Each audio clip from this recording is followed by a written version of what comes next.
This Gus Wilson black duck we've had since the late 70s. We bought this when we were still living in Ohio. I've always liked this. We used to set it on the dining room table when the boys were finished with their dinner and just the two of us sitting there, and we'd turn it around and look at it from different angles, and we both really liked the sculpture of it, not only the turned head preening, but he's balanced the way you see the real ducks when they're leaning over one shoulder to preen or sleep. They cant their body, and he caught that in this sculpture. I hope you can see it. There's nothing plain about this bird. He's got life and movement, grace. We didn't have turned heads. We just didn't have any. This may have been our first one. We've always been excited about a swan made by Charles Birch of Willis Wharf, Virginia. In the mid-70s, we packed up our birds and went to exhibit them in Easton, Maryland at the Waterfowl Festival. And one of the perks was a courtesy extended by people with hunting grounds for exhibitors that were interested to come out and hunt geese. So Alan and his friend decided they'd stay over another day to do this special goose hunting. The first day the geese flew and we got our limits, and it was a great day. Second day was blue sky day. The geese weren't flying, and so we started talking about decoys. They were talking to the hostess, Susie Lipscomb, and she said, "Do you guys collect swan decoys?"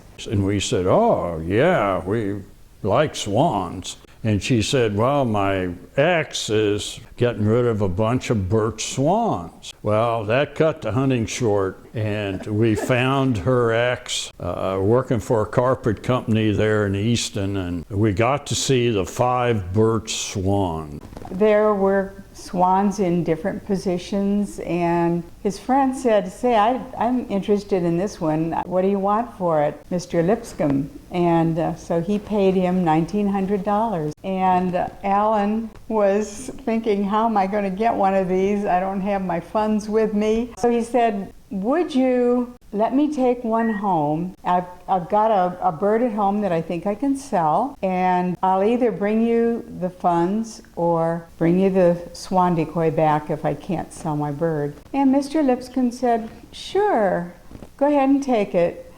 So we got in the car. They put the 2 swans in the trailer that we were towing, and we headed west, stopping in Virginia to pick up a shorebird at Russell Fink's house, and then driving through the night to get back to Cincinnati. We got home just in time for Alan to shave, change his clothes, and go to work on Tuesday morning. He did sell another birch swan that we had with a little overpaint on it. Wasn't quite as nice as this one, and he did send Mr. Lipscomb his funds, and everybody was happy.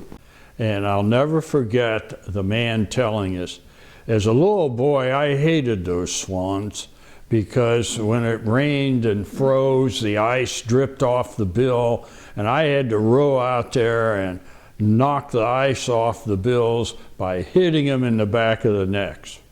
And if you look carefully at this birch swan, you'll see those oar marks on the back of the neck.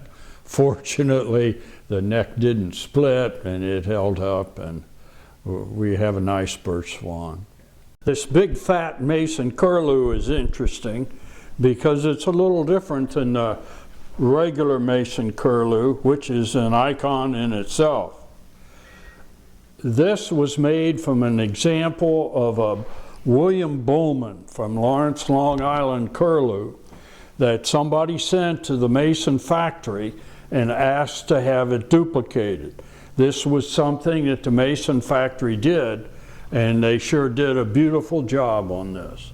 So this is what's called the Mason Bowman curlew. We've always been enamored by Elmer Kroll, who we consider to be the master of all decoy carvers. So over the years we've tried to get good examples of his early work. We have two examples here, both black ducks.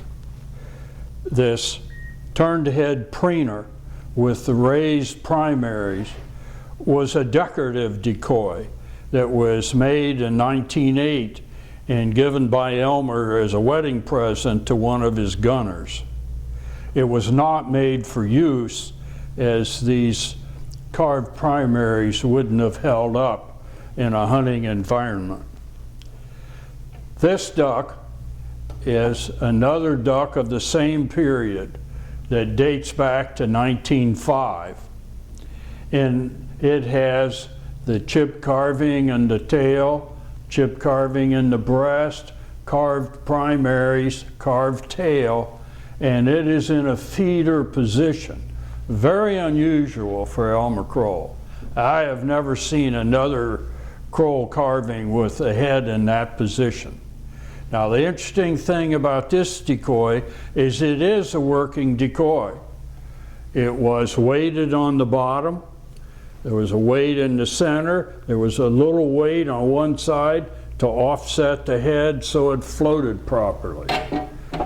In a 1914 interview, Elmer Kroll said that he made a rig of black ducks, and every duck in that rig had a different head position. And I think this feeder was one of those ducks in that rig. Outstanding example of his early carving.